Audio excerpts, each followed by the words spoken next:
Hey, what's the deal? I'm PTZ. I'm Maury, This is JegnaTalk for you, about you on JegnaFest Worldwide Radio. the #1 teen show in the Midwest, broadcast on 152 radio stations globally. And today I'm here with Miss Barnes. How are you doing today? I'm wonderful. How are you? Great.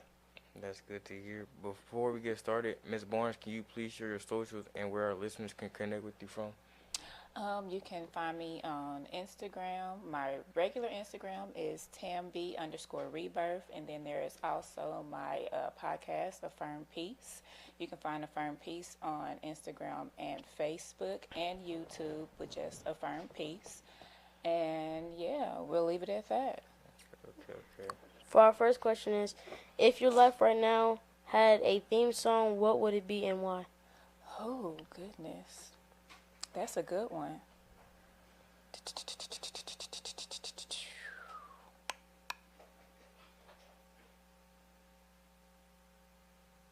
I'm trying to think of that song, the name of it. What does it sound like? Oh my goodness, it's about freeing your soul. It's okay with my soul. I think that's the name of it. Is it by Rihanna? No, it's not by Rihanna. Y'all probably don't even know who the artist is. It's by a gentleman, I forget his name, but I just actually got a hold of the song not too long ago. And it's just about your soul being okay with everything that your life is going through at that moment, and just imagining everything that you are going to go through your path, and being okay with it, and your soul is okay with it as well. So that's my theme song right now. I'll get you the name of the person later, but that's what we're going with. You're a proud KCK native. Where were you born, and what was your childhood neighborhood like? I was born here in the Dot, of course, on 37th Street, as some people used to call the Trey Block. My neighborhood was actually peaceful then. Right now, it's a little shaky, but as I was growing up, I was able to go outside, ride my bikes with my friends, and just hang out. We used to, when I was little, make mud pies, climb trees. I was a bit of a girly tomboy. Oh, no. Yeah. What's a mud pie? Oh, my gosh, you don't know what a mud pie is? No. Shut up. A mud pie is when you actually, take a container, get some dirt, some water, some leaves, some flowers, sticks, whatever, make it, stir it up, and make you a mud pie, and let it sit there and dry up. And sometimes, if you don't like people, you cut it up and make them eat it. That's nasty right there. You do not know that is interesting. Y'all need to get outside. Oh, I know about that. Yes, we used to make mud pies and climb trees and get poison ivy and ride bikes with no hands and one leg, and just chill out and be in the house before the street lights came on. That was life. Still do to this day. Do you go in the house and the street lights come on, or you still stay out? I still stay out. See, exactly. See, I spend my time inside. On the inside Look court. at inside. What, you don't like going outside? I like to spend my time on the basketball court. Okay, I see you. Are you good? I'm okay. Okay, let me stop. I'm turning it into an interview about y'all. Okay, y'all talking to me. Come on. Who in your family had the biggest influence on you? Parents, grandparents, siblings, or uncles? And how? Ooh, that's a good question. Honestly, I would say, as far as just being free and living life, it would have been my Auntie Velda. And she is no longer with us as of last week. Sorry for your passing. Huh? Sorry for your passing. Thank you. I appreciate that. Yeah, she would take us off on bus rides and just let us be, and she was the one that wore whatever she wanted to. She didn't care what nobody thought. She said what she wanted to. She didn't care what nobody thought. She was just amazingly free all the time, and I love that. And I never thought about that until actually just now you asking me that. So she was a real staple of the way that I am today. Good question, Peyton. Thanks, man. what was home like? What was home life like during your elementary and middle school years? Elementary and middle school years. I had to be a responsible child. I had a key to the house in elementary school. I want to say in second grade, I'll go home because my parents both worked. So I did have both of my parents in the home, but they were both at work when I got out of school. So I would go home, do my chores, do my homework, and then after I made sure all that was done, I could go outside. If that wasn't done when they got home, I was getting my butt whooped. So that was life in elementary school. As I got older into middle school, I was in more extracurricular activities and things of that nature. So I still had to make sure my chores got done, but it was a longer time before I got to the house because I was doing sports and practices and things of that nature. So While we on the sports topic, what kind of sports you played? I played volleyball, basketball. I threw in track and field. And yeah, those were the main ones that I played. And I was a cheerleader my junior year. I only did that because I didn't want to go home. And I made varsity because I'm like that. So yeah. She said she liked that. Yeah, I'm like that. Being number 11 in your class at FL Schlagle High School is major. What drove you to your academic focus? Oh, look at y'all doing y'all research. Okay. Academic focus was honestly easy for me because I love to learn. I'm still learning to this day. If anybody ever tells you that they know everything, get away from them because no matter how old you are, you can learn something every single day because knowledge is infinite.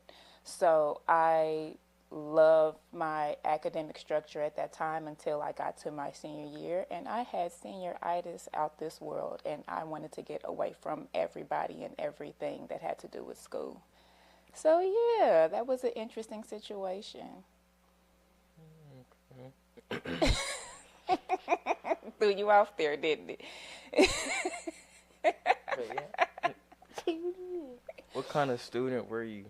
Quiet, a leader, or outspoken observer? I would say I was an outspoken leader. Because you have those times where you don't feel that you are an influence to certain people, but as you keep going and you look at how people gravitate towards you, then you're like, oh, wait a minute. As you reflect on your life, you're like, oh, yeah, I was doing something to help people evolve in a way that they had no idea themselves. So, but I was very outspoken. One of my, was that my junior or sophomore year? One of my teachers used to always call me a feminist.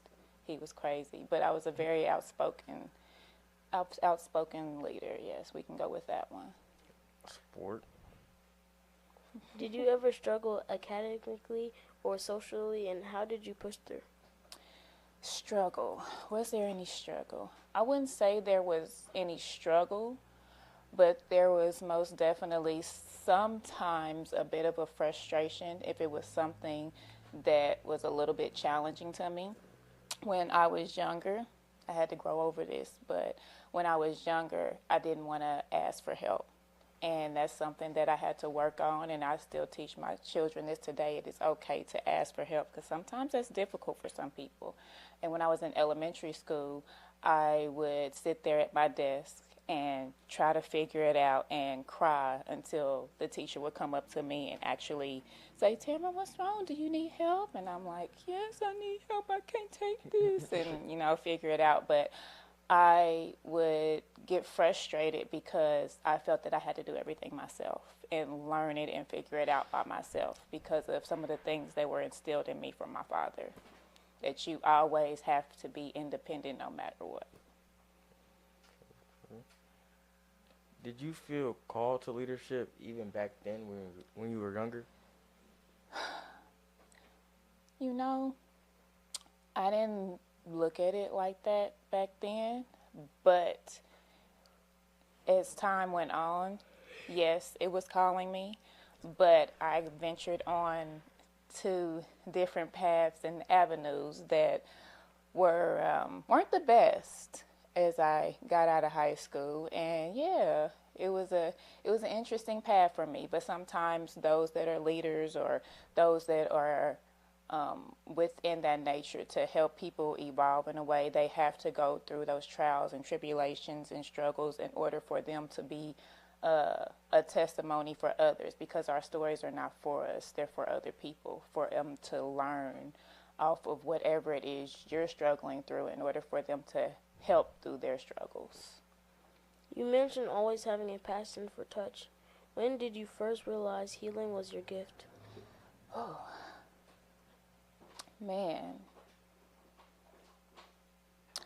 When I was, I want to say 4 years old, I would, my mother would come in the living room, and she would lay down on the floor and watch one of her favorite shows, and I would always climb on her back and like give her massages on her scalp and on her back and things of that nature. So when I was 4, I felt that way, but it kind of didn't stay with me until I got older, and I realized, yeah, this is for me.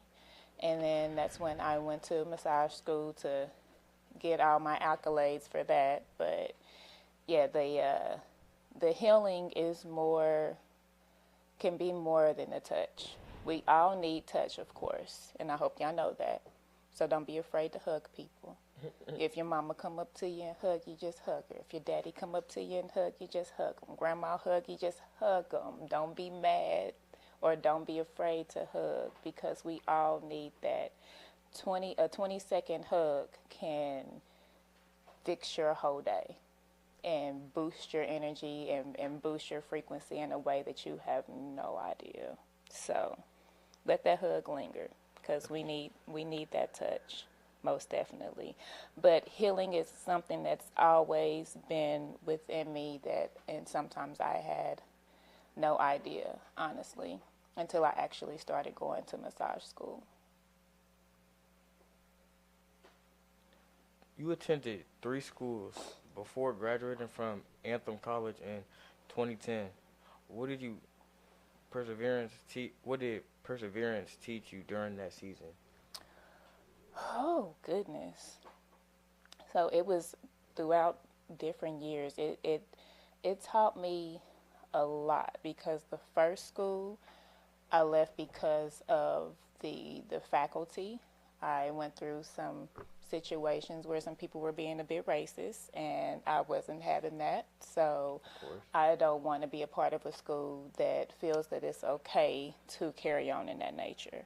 But I was determined to get my license in massage therapy, because I knew it was a place that I needed to be. And it truly taught me, no matter what I do, no matter what's going on in life, as long as I put my mind to it, I'm going to achieve it. So that's why I've had so many different timelines, because whatever I do, I know I'm going to accomplish it, period, point blank.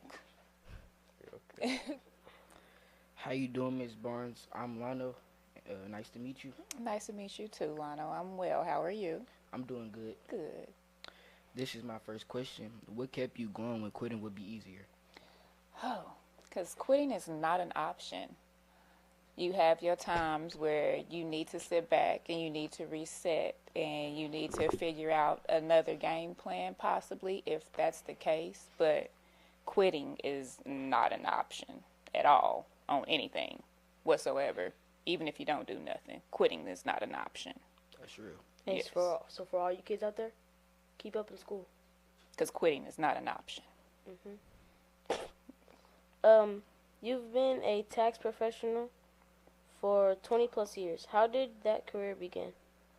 That career began because, remember I told you I had senioritis? And right after I graduated, I was just like, okay, what am I going to do now? And I love numbers. I always love numbers. And there was an opportunity that this new tax company, income tax company was coming in, and they were just starting, and they needed new tax preparers. And I'm like, I can figure that out. So I went and applied to be a tax professional, and it just stuck with me because it was a seasonal job. So that way I make as much money as I can then and do whatever in the world I wanted to do for the rest of the year. And that's how I was looking at it at that point in time. But as the years went on and on, it was a great staple within the community because I got to know and figure out a lot of people within the community and make good relationships with a lot of people. Still to this day, and I'm not doing taxes anymore. I had to let that go. But still to this day, people come up to me like, "Hey, that's my tax lady. Hey, that's my tax lady," and I got a lot of good relationships out of being a tax professional. It was truly awesome. Shout out to Liberty Tax. Yeah, sure. Many people don't know you're also an actress and a model. What drew you to arts? Ooh, I was always that child that, well, actually it started off, I used to want to be a ballerina. And I would walk around the house on my tippy toes and stuff, but my daddy wasn't having that. And then my sister actually was a part of this modeling company a long time ago, and I would go with her to her practices. And then one day I got up there, they were practicing. My mother was talking to them about something, and I snuck up on the runway, and I tore that runway up at 4 years old, and they started wanting me to be in pageants and things of that nature. But seeing the way that they treated my sister, my father wasn't having it. So he would make me like throw the pamphlets in the trash, and I couldn't be a part of this and I couldn't be a part of that. So as I got older, I was like, no, we about to do this. So that's why I started doing it. What was it like seeing yourself on platforms like Amazon Prime Video, and Tubi? It was super awesome. It was just like, and before I actually seen it there, we did a red carpet premiere, and we got to see ourselves on the big screen, and it was super, super dope to see me up there like that. It was an amazing experience. It's just like, are you serious right now? Let's go. I love this. And yeah, it was dope, especially the very first one. Almost every scene that I was in, I was beating somebody up, so that was amazing. You don't mind me asking so the viewers can know, what movies were you in? We have Promise Chronicles Manifestation. We had Counteract. Counteract 2 is about to come out soon. And then there was another one called Hanging with the Homies. And then Deadlock, Steve Jobless. I feel like I'm missing one. We gotta watch those movies. You gotta watch those for sure. Yeah, I feel like I'm missing one. But yeah, they're all my favorites. But the one that I'm beating everybody up in is Promise Chronicles Manifestation. All right. How you What's pronounce your name again? Tamara. Tamara. What's that movie about? It is a faith-based film. It's about the resurrection, pretty much. People leaving the earth, and we're going through all this damnation and wars going on. And I played a Secret Service agent named Rochelle Carter. So I am trying to find these individuals to help. So we're pretty much trying to save the world. What part of Tamara feels most free? What part of Tamara feels most free? The healer, the business woman, or the artist, or the activities? Activist. Activists. All right, my fault. Is that character a main character or something? Huh? Is the main character? What, the agent? Mm-hmm. She was she supporting a character. Yep. All right. Activist. Activist. All right. So activity. What part of Tamara feels most free? The healer, the business woman, the artist, or the activities? Activists? Activist. Yes, activist. What part of Tamara feels most free? The healer, the business woman, the artist, or the activist? That's a good question. Which one feels most free? I would say probably the artist or the creative, as I call it. Because when you're in those spaces, whether it's my art that I'm creating or it's I'm helping someone bring their art to life, you get to transform yourself, or you get to put yourself in a place that you never thought that you would be in, or you're creating a space that you want to be in. So to be in those environments is truly freeing, and it gives you this, your endorphins just get pumping, and it gives you this just like breath of fresh air, and I just love it. It's something amazing to create. The Creator created us to create, so remember that. Creator created us to create. There you go. In one sentence, what does affirmed peace mean? Affirmed peace. Affirmed peace mean.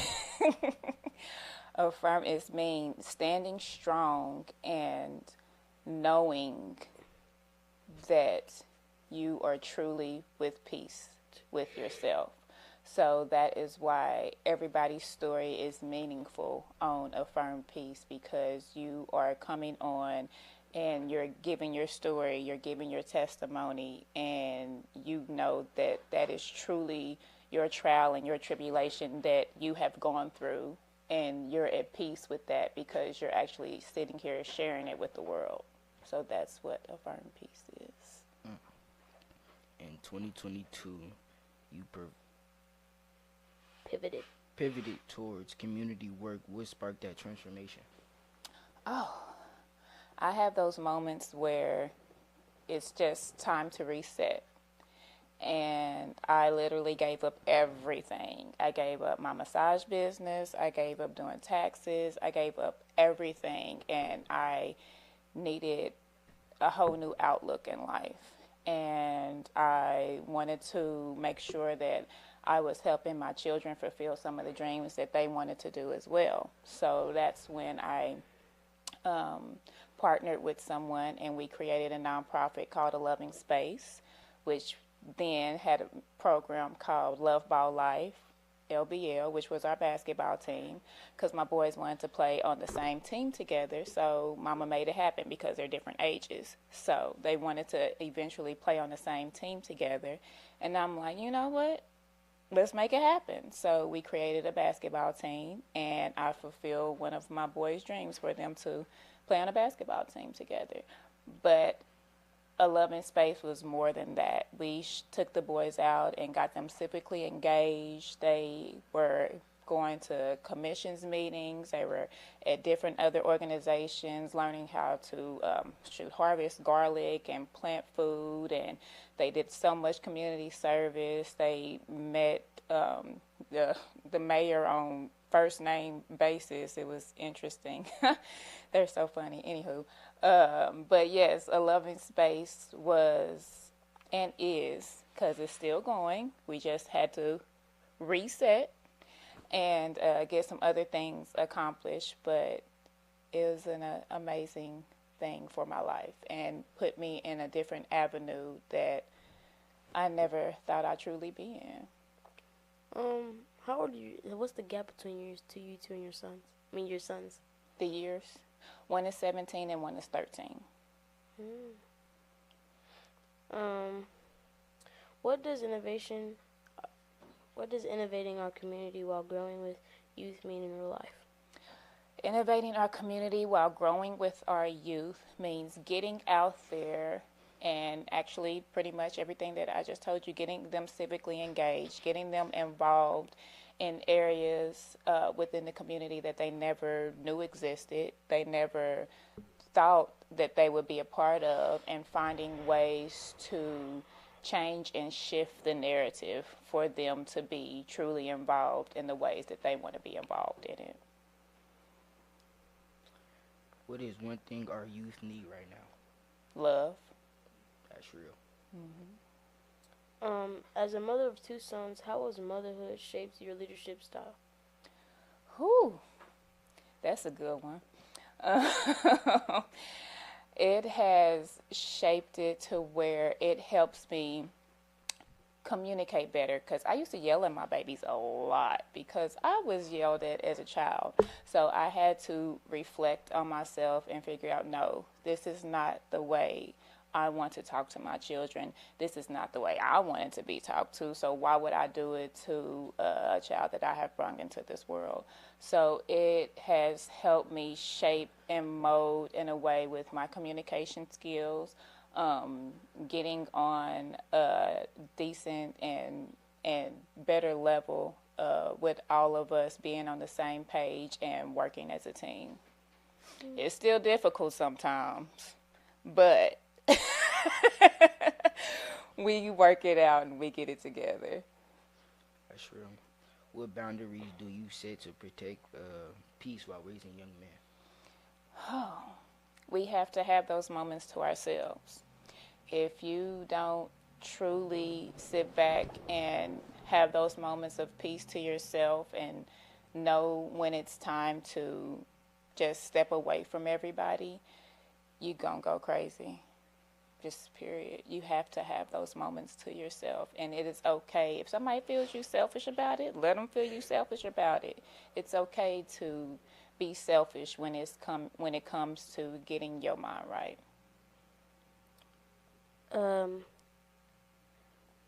Sorry. You could. What do you hope your sons say about when they're grown men? Say about you when they're grown men. I hope they say that I know that my mama truly loved me. And that's it. Okay. Something's like. Mm-hmm. That's our time with Miss Barnes. We appreciate and thank you for sharing with us. Thank you for having me. This was awesome. You young men are doing a really good job. Thank you. You're welcome. Before Hold on. you leave, Uh-oh. can you please share your socials and where our listeners can connect with you? Okay. You can follow me on Instagram and Facebook and YouTube with the podcast Affirmed Peace. And you can follow my Instagram at tamb_rebirth. That's my personal one with all the model and acting stuff. And then Facebook is Tamara Rebirth Barnes. Oh, and hold on. And then the YouTube, it's your girl Tam B on YouTube. Okay. Well, we gotta watch the movies though. All right. It's your host PTZ, I'm Wyandotte, and this is JegnaTalk for youth by youth on JegnaFest Worldwide Radio. the #1 teen show in the Midwest, broadcasting on 152 radio stations globally. We out here.